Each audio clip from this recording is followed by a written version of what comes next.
ने मेरे को राष्ट्रीय कार्यकारिणी में भेजा है, उसका मैं शीर्ष नेतृत्व का बहुत बहुत आभार व्यक्त करता हूँ। सर, सोनीपत लोकसभा में जातीय समीकरण को देखते हुए वोट प्रत्याशी मैदान में उतारेंगे या अपने सर्वे के आधार पर मैदान में उतारेंगे? देखिए, वो पार्टी आलाकमान का काम है, वो जातीय समीकरण को देखते हैं या वैसे देते हैं। लेकिन मैं तो इतना ही कहना चाहूँगा कि जैसे कि जातीय समीकरण को एक साथ देते हुए ठीक है भाई, ब्राह्मणों को भी भागीदारी होनी चाहिए, जाटों की भी होनी चाहिए, वैश्य की भी, सभी की भागीदारी हो जाए बहुत अच्छा है। लेकिन जैसे कि हमारी ओबीसी की मैं एक बात करूँगा, 2 टिकटें हमारे ओबीसी को भी दी हैं, तो एक आधी टिकट और BC को, अति पिछड़े को अगर दी जाए तो बहुत अच्छा रहेगा। नमस्कार, आप देख रहे हैं हरियाणा उत्सव। मैं भंवर सिंह हाल के अंदर गोहाना के अंदर मौजूद हैं और भाई गोहाना के साथ साथ पूरे प्रदेश के अंदर, देश के अंदर चुनावी का बिगुल बज चुका है, तारीखों का ऐलान हो चुका है और लगभग प्रत्याशी भी मैदान में उतर चुके हैं। हरियाणा के अंदर करीब 6 प्रत्याशियों के नाम घोषित कर दिए हैं बीजेपी ने और 4 बाकी हैं। तो बीजेपी नेता है जो प्रदेश कार्यकारिणी की नई नई जिम्मेदारी इनको दी गई है, राष्ट्रीय स्तर की ओबीसी मोर्चा के अंदर इनको शामिल किया गया। रमेश कश्यप जी हमारे साथ है। सर, आपका हरियाणा उत्सव पे बहुत बहुत स्वागत है। धन्यवाद भंवर जी। मैं सबसे पहले तो सभी देशवासियों को होली की शुभकामनाएं देता हूं।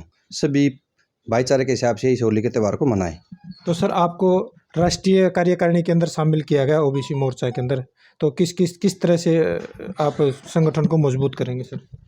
देखिए, मैं भारतीय जनता पार्टी में 1988 से अखिल भारतीय विद्यार्थी परिषद में काम करते हुए, भारतीय जनता पार्टी के अनेक सारे पदों पर रहते हुए सक्रियता से भारतीय जनता पार्टी का काम किया है। मैंने कभी भी कोई अपने लिए कोई किसी प्रकार का लालच नहीं किया। जो आदेश पार्टी ने दिया मैंने उसको सिरोपोर मानते हुए उस कार्य को किया है। सर, आपको राष्ट्रीय कार्यकारिणी के अंदर शामिल किया गया, क्या कहेंगे? मैं तो इतना ही कहूँगा कि जी, जैसे कि मेरी निष्ठा को देखते हुए भारतीय जनता पार्टी ने मेरे को राष्ट्रीय कार्यकारिणी में भेजा है, उसका मैं शीर्ष नेतृत्व का बहुत बहुत आभार व्यक्त करता हूँ।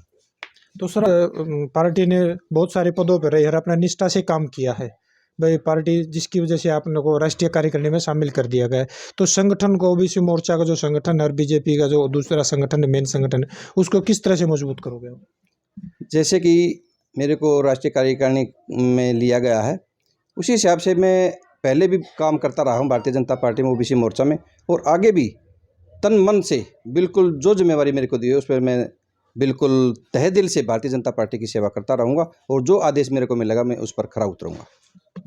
और कभी भी कैंडिडेट की घोषणा हो सकती है सोनीपत लोकसभा से, तो किस तरह की तैयारी है आपकी पार्टी की? भारतीय जनता पार्टी हर समय तैयार रहती है इलेक्शन की, लेकिन अब जैसे कि हमारे यहाँ 6 ने लोकसभा भारतीय जनता पार्टी ने डिक्लेयर कर दी और 4 बाकी, जो भी पार्टी का आदेश होगा, जो भी हमारे को कैंडिडेट देंगे, हम उस पर आदरणीय मोदी जी को जो 400 पार का हमारा नारा लगा है उसको पूरा करते हुए आदरणीय मोदी जी के 10 की 10 लोकसभा की सीट हरियाणा से हम उनकी झोली में डाल करके उनको 400 पार करवाने का हम सभी साथी सहयोग करेंगे। सोनीपत लोकसभा की बातचीत करें तो सर, सोनीपत लोकसभा में जातीय समीकरण को देखते हुए वोट प्रत्याशी मैदान में उतारेंगे या अपने सर्वे के आधार पर मैदान में उतारेंगे? देखिए, वो पार्टी आलाकमान का काम है, वो जातीय समीकरण को देखते हैं या वैसे देते हैं। लेकिन मैं तो इतना ही कहना चाहूँगा कि जैसे कि जातीय समीकरण को एक साथ देते हुए ठीक है भाई, ब्राह्मणों को भी भागीदारी होनी चाहिए, जाटों की भी होनी चाहिए, वैश्य की भी, सभी की भागीदारी हो जाए बहुत अच्छा है। लेकिन जैसे कि हमारी ओबीसी की मैं एक बात करूँगा, 2 टिकटें हमारे ओबीसी को भी दी हैं, तो एक आधी टिकट और BC को, अति पिछड़े को अगर दी जाए तो बहुत अच्छा रहेगा। अभी तक जैसे 2 टिकटें दे तो दी हैं ओबीसी को, और जैसे ओबीसी ए और बी वर्ग अलग अलग है, तो आप कौन से उसकी मांग रख रहे हैं? मैं देखिए, ओबीसी बी को तो 2 टिकटें दे दी, मैं तो मांग ये रखूँगा कि जो 4 सीटें हमारी बची हुई उनमें से एक BC वर्ग को भी दी जाए तो बहुत अच्छा भारतीय जनता पार्टी के पक्ष में ये इतना बड़ा समाज होगा और उसका भारतीय जनता पार्टी को बहुत बहुत फायदा मिलेगा। जैसे कोई भी प्रत्याशी अगर सोनीपत से आ जाता है तो उसको किस तरह से आप जीत दिलाओगे? देखिए, कोई भी प्रत्याशी आ जाए वो आलाकमान जिसको भी देगी, हम उसका बिल्कुल तहे दिल से, बिल्कुल दिन रात एक करके पूरी मेहनत से उस अपनी लोकसभा को जिताएंगे और आदरणीय मोदी जी की झोली में 10 की 10 सीटें यहाँ हरियाणा से डालने का काम करेंगे। तो आप किन मुद्दों को लेके मैदान में जाएंगे, लोगों से वोट मांगेंगे? जिस तरह की मोदी जी ने पूरे हमारे देश का नाम विश्व में भी एक बिल्कुल शिखर पर लेकर गए हैं, उनकी इतनी योजनाएं चलाई हमारे देश के, जो कि पाकिस्तान भी आज कर रहा है कि मोदी जी अपने देश के लिए ये काम करें। इतनी सारी गिनने में नहीं आती, इतनी सारी योजनाएं हमारे मोदी जी ने हमारे को दी हैं। जैसे कि 370 धारा है, सीए है, सबसे बड़ा मुद्दा जो अभी जल्दी 2-3 महीने पहले ही हुआ है, राम मंदिर का मुद्दा।